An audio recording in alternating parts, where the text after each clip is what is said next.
ದ್ವೀಪಗಳು.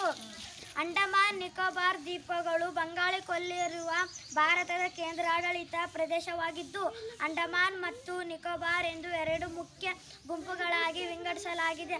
ಅವು ಉತ್ತರ ಅಕ್ಷಾಂಶದಿಂದ ಬೇರ್ಪಟ್ಟಿವೆ.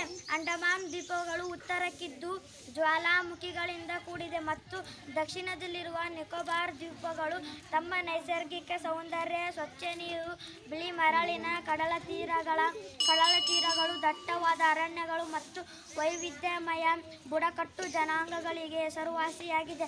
ಅಂಡಮಾನ್ ಮತ್ತು ನಿಕೋಬಾರ್ ದ್ವೀಪಗಳು ರಾಜಧಾನಿ ಪೋರ್ಟ್ ಬ್ಲೇರ್ ಆಗಿದೆ.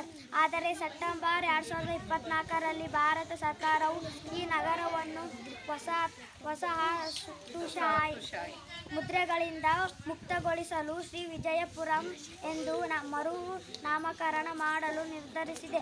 ಇದು ದಕ್ಷಿಣ ಅಂಡಮಾನ್ ಪೂರ್ವ ಕರಾವಳಿಯಲ್ಲಿದೆ ಮತ್ತು ದ್ವೀಪಗಳ ಆಡಳಿತ, ಆರ್ಥಿಕ ಮತ್ತು ಸಾರಿಗೆ ಕೇಂದ್ರವಾಗಿದೆ. ಧನ್ಯವಾದ.